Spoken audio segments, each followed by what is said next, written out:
leen ci encouragé wu duñ leen ko xañ mais comme circonstance dafa am ci réew mi ba tax ñu jël ci ay mesures ñëpp ñu ne leen nañ toog seen kër ou bien ku génn di def sport ñu maintenir distance yi loolu nangu nañ ko moo tax tey ñu ñëw fi di wax ak yéen parce que gendarmerie sax yëg na ne fii am na ñu fi fubal moo tax ñun buñ ko yëgee ñu ne on va pas laisser ba gendarmerie di fi ñëw di fi def patrouille di fi jàpp benn xale su ëllëgee ñun ñooy sonn parce que yéen ñi fi toog ñëpp ay mbokk lan ay frère lañ kuñ fi jàppoon tey jii ñun dañu dem sonn pour dimbali la nga génn balaa loolu di am nag ñu ne nañ ñëw waxtaan ak yéen parce que déjà nee nañ port du masque c'est obligatoire ñëpp a war a sol masque parce que feebar bi mu ngi law donc ñun ñii ñëpp fi taxaw nii am na ñu tuddee ñu ay porteurs sains mooy koo xam ne am na feebar ba pare di dox di def affaire am du ko def dara kooku mën na wér te kenn du ko faj parce que porteur sain la mais mën na ko wàll keneen koo xamante ni day am feebar bi dem wàll ko keneen c'est bu boobaa jàngoro bi day gën a law yaakaar naa yéen li ñuy wax yéen ñu ko gën a maîtriser sax mais dañu ñëw rek di jàppalante dimbalante ci ñoo xam ne ni ay mag ak rakk lañ donc moo taxoon ñu ñëw fi loolu moo doon kàddu yi parce que dajaloo bi dañ koy bañ comme ni ma ko waxee léegi bëgguñu dara loo xam ne ni yéen dina leen dal bu ëllëgee mu ñuy metti yàlla xam na ne kuñ ci laal ci yéen wala ñu xosi ko dara dal ko ñun dañuy metti looloo tax rek ñu ñëw fi pour waxtaan ak yéen ñu jàppalante ñun suñu biir ñu jàppalante parce que dajaloo bi nii sax ku ne xam ne ne normal looloo taxoon daal mooy tànk yi su ko defee gars yi ku ci am lu mu ci dolli rek mu dolli ko loolu moo doon kàddu yi di jéggalu quoi bu baax a baax. tënk nga lépp ni ko grand bi waxee yéen ñi nga xam ne yéen si mag message bi si yéen lay njëkkee yéen boo leen fi ñëwee di entraîner yéen ay waral booy yi ñoom ñëpp ñu ñëw taxaw gis ngeen sànq biñ taxawee fële boo yëpp taxaw fii di leen seetaan neexul nga jógee sa kër di entraîner ñu ne la ah li ngay def kat boo ko mënoon def sa kër mooy gën mais dafa am loo xam ne moo ko waral te loolu defe naa yéen ñii man bett na ma sax ma fekk leen fi yéen jëmm yii nii bett na ma nag wax dëgg yàlla ma fekk leen parce que yéen am na lu ñu waxante woon ba pare yow sànq rek ñu ngi waxtaan si lu mel noonu si yoon bi ma ne la foog nga jàpp si liggéey bi am na groupe boo xam ne ñu ngi fi te war nga dugg si groupe bi sensibiliser booy yi n'est-ce pas wax naa la ko donc xaaruma woon tamit ngeen ñëw fii nii booy yi wër leen tout tànk yi ngeen di xeeb ñii nii mais ku si nekk mën na ko porter yóbbu ko këram ku si nekk mën na ko jël yóbbu ko këram ñun ay frère lañ lu ñu gënal ni ko grand bi waxee du gendarmerie ñëw fii di leen jël après ñu naan intervention ñun ñoo koy defaat donc jaru ko li ci des lenn la ku si nekk sa kër am nga espace boo xam ne sa exercice mën nga toog sa kër ngay def sa exercice personnel doo sonal kenn du la wàll doo wàll kenn dëkk bi moo toll foofu neexul ngeen entraîné ñu naan leen déedéet mais dëkk bee fa toll c'est pour benn laps de temps bu jàllee ñu ngeen nekkaat si activités yi ngeen nekkoon entraînement football ni ngeen ko doon defee ngeen kon na di ko defee ñun nag li ñu leen di ñaan pour tey ñaanuñu leen ñu ñëwaat fii nii taxaw parce que ñun dañuy wër fu ne ñëwaat taxaw fi fekk fi jëmm yi nga xam ne ñoo fi ne tey ñu fekkaat leen li ñuy def yéen nañu koy defal après ñun ñu ngi suñ paree fii ñu ngi si leneen yéen tey boo leen jógee si lii dañ leen ko ñaan da leen doxantu sax fii des fois di xool booy ñoo leen fi fekk ñoo xam ne ñu ngi entraîné ñu ngi def loo xam ne leer na leen day rassembler ay nit ngeen tas leen ngir yàlla war a suuli ngeen xam ne boo leen ko defee defal leen ko kenn seen bopp ngeen ko defal ndax jàngoro kenn du ko xeeb donc loolu moom dañ leen koy ñaan quoi dañ leen koy ñaan donc yéen tang yéen yi nga xam ne yéen a gën a nekk xale yéen dañ leen ñaan heure bi bu jotatee ku nekk fa nga nekk yéen seen kër yi mën ngeen fa toog jarul ngeen di jën di ñëw di dajaloo si terrain bi jarul ngeen di ñëw après yéen lay lor seeni waajur lay lor kenn bëggul ñàkk sa waajur kenn bëggul ñàkk sa papa wala sa yaay te ay mag lañ te feebar bi gis ngeen dafay sonal mag génnuñu demuñu fenn ñu ngi toog xam nañ li nguur gi wax donc yéen yi génn yéen a leen koy indil si biir kër ya donc respecté leen li ñu wax masque yi waroo leen woon taxaw fii te kenn si yéen solul masque tey jii boo leen duggee seen kër yi balaa ngeen di def dara balaa ngeen di laal dara li ngeen war a njëkk def dem raxasu ba set la door a dem wax ak sa papa wala wax ak sa yaay wala dugg si biir kër yi loolu dañ leen koy ñaan ku ci nekk rek booy ñibbi yóbbaale loolu ne ñi ñëwoon terrain lii lañ ma wax su ma yegg see kër ga balaa may def dara naa dem raxasu ju ba set ba pare door a jëflanteeg waa kër yi loolu ñaan lañ leen ko donc wasalaam bu fekkee am na keneen ko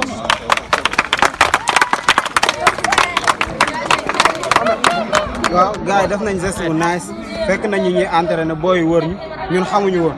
ñu ñëw wan nañu li ñuy def du yoon te ñun dañ leen koy nangu ndax suñuy grand lu ñu dal ñoom ñooy wër di ñu faj bu ñu gendarmerie jàppee ñoom ñooy ñëw gendarmerie jël suñ kon ñun ñoom li ñu wax dañ ciy d'accord ak ñoom te bés ni ki tey ñun suñ devoir dinañ ko def dinañ wër fu ñu fekk booy di football dinañ jël suñu responsable football bi dina dàq booy dinañ ñibbi seen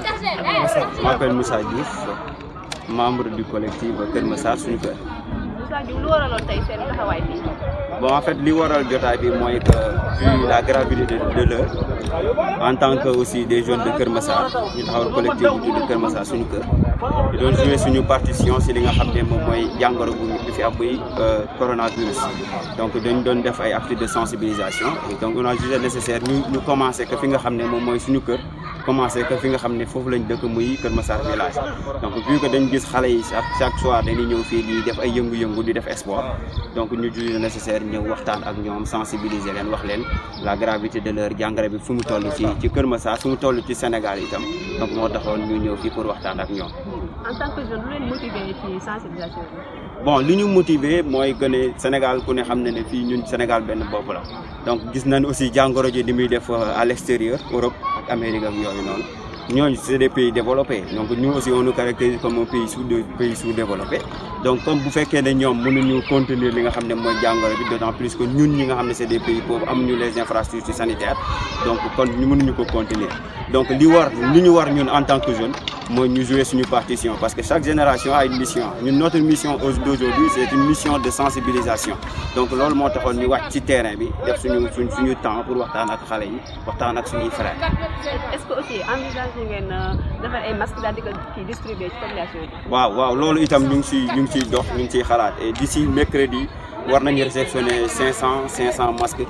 bu ñu demee ba vendredi aussi war nañu réceptionner li nga xam ne moom mooy 10 000 masques yoo xam ne war nañ ko distribuer au niveau de Kër Massar loolu moom itam ñu ngi ciy dox te itam def nañ ko suñu yittee bopp parce que comme léegi port masque obligatoire la ku nekk li nga mën rek ngay def donc ñun itam li ñu mën suñu wàll mooy joxe ay masques dinañ joxe li nga xam ne mooy 10 000 masques au niveau de Kër Massar. léegi yéen am na ñu leen di dimbali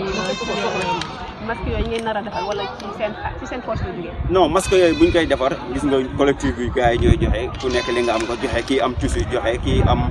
xaalisam joxe kii am 1000 francs am joxe kii am leneen joxe itam ki nga xamante ne aussi tailleur la bokk ci mouvement bi aussi day jël dooleem jël temps am ñëwal ñu ay masque jox ñu ko donc c'est des bonnes volontés ñoom ñooy jël seen alal dugal ko ci ñi nga xam ne parce que feebar bi feebaru ñëpp la du feebaru borom alal du feebaru ko pauvre donc ku nekk dañuy def benn say rek jéem a xeex feebar bu jógee. Je m'appelle Salim Bouk, habitant de Kër Massar, membre de Kër Massar. Quel est le but de votre rencontre aujourd'hui? Donc aujourd'hui nous sommes là ici à Arafat, ici à Fass, donc pour sensibiliser nos frères, nos amis, donc qui jusqu'à présent continuent à fréquenter les terrains de football. Donc pour les sensibiliser sur la maladie, sur comment la vaincre, donc sur comment il faut éviter la propagation et surtout communautaire. Parce que là aussi il faut accepter que l'objectif du moment c'est la sensibilisation. Donc le meilleur moyen que le Sénégal dispose aujourd'hui c'est la sensibilisation. Donc de faire de sorte que les rassemblements, les regroupements soient évités. Voilà. Qu'est-ce qui vous a motivé pour faire cette sensibilisation? Non, parce que tout simplement, d'abord nous sommes des Sénégalais. Nous sommes sensibles à la pandémie internationale, donc nous voyons ce qui se passe dans le monde un peu partout et nous sommes conscients du manque de plateau médical que le Sénégal a. Donc si la maladie continue à gagner du terrain, donc on risque de ne plus avoir de lits ou d'espace pour interner toutes les victimes. Premier élément. L'autre élément est que voilà, nous sommes là pour un peu laver ou redorer le blanc de Kër Massar parce que pour beaucoup à Kër Massar il n'y a pas la conscience qu'il faut parce que pour beaucoup la bombe sanitaire, comment dire, je ne parle pas de la banlieue, encore moins de Dakar, mais la bombe sanitaire du pays c'est Kër Massar. Donc ce qui n'est pas une chose avérée parce que aussi jusqu'à présent nous n'avons que 6 cas, mais si nous continuons à respecter les mesures, les mesures de barrière. Donc si nous laissons les habitudes que nous avions, on peut stopper la maladie. Donc c'est pourquoi nous sommes descendus sur le terrain aujourd'hui. Est-ce que vous envisagez de distribuer des masques à la population? Mais bien sûr, parce que la sensibilisation va de pair avec la distribution des masques. Donc là c'est notre première étape. Après on va essayer de se réunir à nouveau, essayer de regrouper les moyens du bord donc pour confectionner d'autres masques qu'on va distribuer donc certainement dans d'autres endroits, dans d'autres sites, mais toujours dans la localité.